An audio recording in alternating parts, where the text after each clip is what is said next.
Hampir semua orang ketakutan dengan COVID akibat propaganda yang dibesar-besarkan oleh media.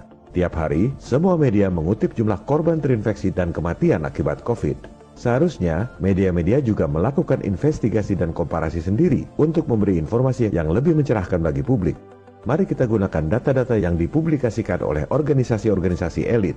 Kita gunakan data mereka untuk memukul mereka sendiri. Dalam seni bela diri, ini disebut jurus pinjam tenaga lawan. Kita gunakan data-data jumlah kematian tahun lalu dari PBB, Worldometer, The Lancet Infectious Diseases, dan WHO. Jumlah kematian orang sedunia tahun lalu, proporsi 131 hari dari 1 Januari sampai dengan 10 Mei, hampir 21 juta orang yang mati. Jumlah kematian akibat kanker tahun lalu, pada periode yang sama, 3 juta orang. Kematian akibat HIV atau AIDS, 616.000 orang. Akibat diare, 586.000 orang. Akibat TBC, 530.000 orang. Akibat malaria, 359.000 orang. Akibat COVID-19 disebut 280.000 orang. Artinya, dari 100 orang yang mati di seluruh dunia, cuma 1 orang yang mati karena katanya terinfeksi COVID. Itu pun hasil tesnya 80% meleset. Bukan karena PCR-nya, tapi karena nggak ada acuan ilmiah yang disebut gold standard.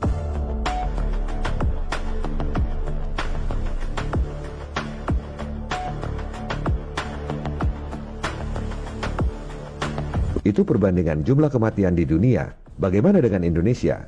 Ini yang seharusnya dilakukan oleh media-media. Jangan cuma kopas data buat takut-takutin rakyat.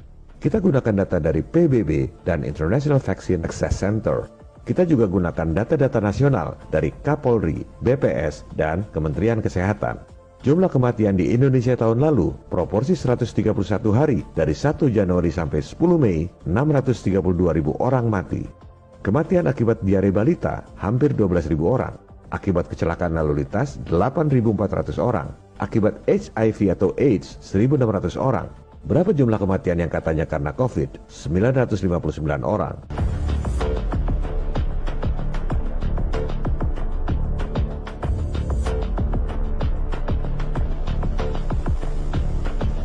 Bukan kita mengecilkan para korban, bukan kita tak berempati, tapi kita harus lihat dalam konteks secara keseluruhan. Banyak yang nanya, di rumah sakit kenapa banyak yang mati? Loh, kok cuma nanya yang 0,2%? Kenapa nggak nanya yang 99,8%? Matinya karena apa? Jumlah orang yang mati karena kecelakaan lalu lintas hampir 9 kali lipat dari yang mati karena COVID. Kenapa nggak tutup aja sekalian semua jalan raya karena banyak yang mati? Emangnya kecelakaan lalu lintas nggak bahayakan orang lain? Kenapa bukan mobil-mobilnya aja yang disuruh social distancing supaya nggak ada tabrakan? Jumlah 959 orang itu pun tak ada satupun yang virusnya dimurnikan dan diperiksa. Karena memang begitu acuan dari WHO. You know, the test is not testing for a virus and it's not testing for an exosome. It's testing for a specific genetic sequence. And we don't really know where that genetic sequence comes from, so we don't really know what the test is testing for.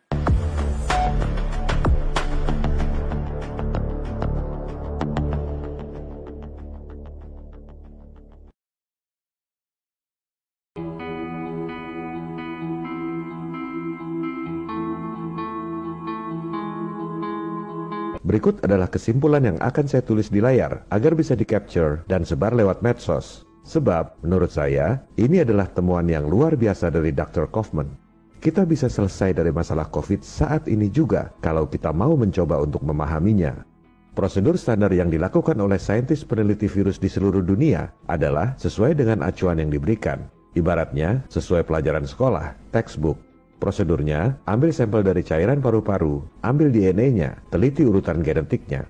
Argumentasinya, dari inang atau rumah yang rusak itu pasti ada pencurinya. Jadi, yang diambil itu pasti DNA dan RNA virusnya. Lantas, dibandingkan dengan urutan genetik virus lain yang sudah dikenal. Penentuan spesies COVID adalah seperti itu, langsung dibandingkan dengan urutan genetik SARS. Karena 75% urutan genetiknya sama, maka disimpulkanlah bahwa itu adalah keluarga virus corona. Padahal, menurut sains mereka sendiri, DNA manusia itu 80% sama dengan ikan zebra.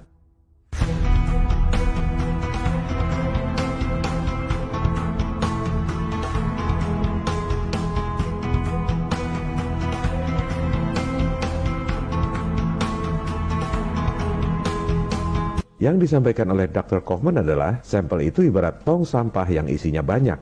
Kalau virusnya nggak dimurnikan dulu, gimana kita tahu bahwa yang diambil itu DNA dan RNA virus?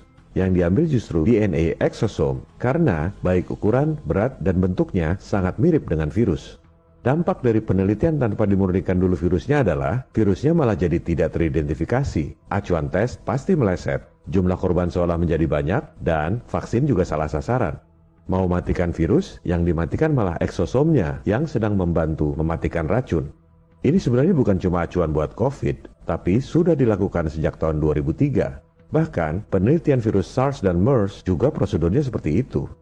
Coba Anda cek, SARS dan MERS sampai sekarang nggak ada vaksinnya. Cuman nggak dipublikasikan aja. Yang dipublikasikan sehingga terkesan mengerikan adalah HIV. Nggak ada vaksinnya, karena virusnya katanya bermutasi terus. Ada virus yang seperti X-Men terus bermutasi. Tentu sangat mengerikan.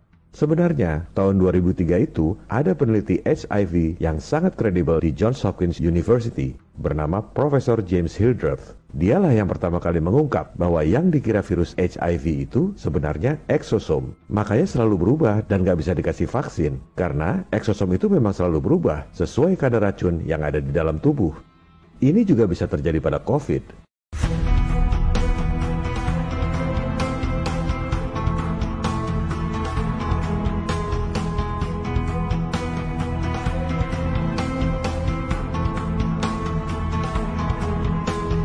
Banyak berita katanya sudah mulai nemu vaksin. Hati-hati, bisa jadi nanti dibilang nggak mempan karena virusnya bermutasi terus seperti HIV.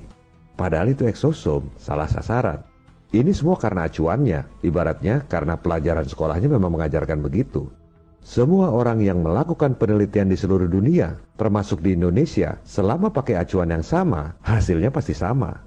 SARS, MERS, dan HIV adalah bukti nyata. Semua universitas dan para ahli yang pinter-pinter di dunia, nggak ada satupun yang bisa bikin vaksinnya. Karena mereka semua menggunakan acuan yang sama. Kenapa acuannya suruh ambil DNA RNA tanpa dimurnikan dulu virusnya?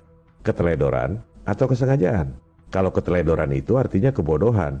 Kalau kesengajaan artinya justru lihai, kecerdikan yang jahat.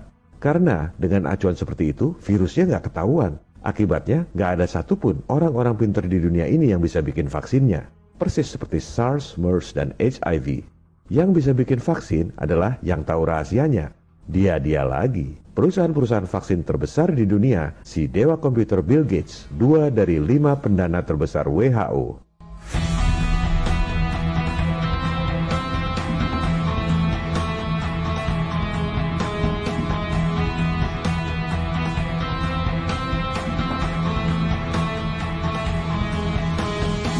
Semua orang yang ngerti software pasti tahu bahwa di dunia komputer itu yang bikin virus adalah perusahaan antivirus.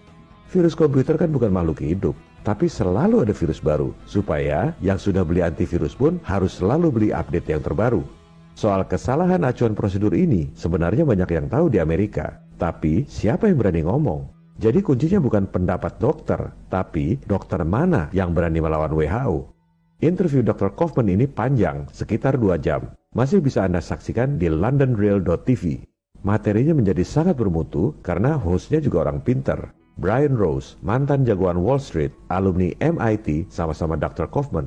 Jadi, interviewnya sangat fruitful. Mereka juga bahas bagaimana Dr. Kaufman diperingati oleh rekan-rekannya sesama dokter. Para dokter itu tahu sama tahu tentang kesalahan prosedur penelitian virus, tapi nggak ada yang berani ngomong. Dr. Kaufman cerita, para dokter itu kan punya keluarga, punya anak, punya kredit bank yang harus dilunasi. Mereka sebenarnya tahu sama tahu, tapi terganggu dengan Dr. Kaufman yang terlalu vokal, outspoken istilahnya. Dr. Kaufman ini bukan cerita masalah yang bikin orang takut. Sebaliknya, dia justru kasih solusi. Ini solusinya. Sebenarnya itu nggak berlawanan dengan acuan WHO, malah nambah prosedur, murnikan dulu virusnya. Kalau ini dilakukan, mungkin bukan cuma COVID yang ketemu vaksinnya. Bisa jadi virus-virus lama yang nggak ada vaksinnya itu, SARS, MERS, dan HIV, jadi ketemu vaksinnya.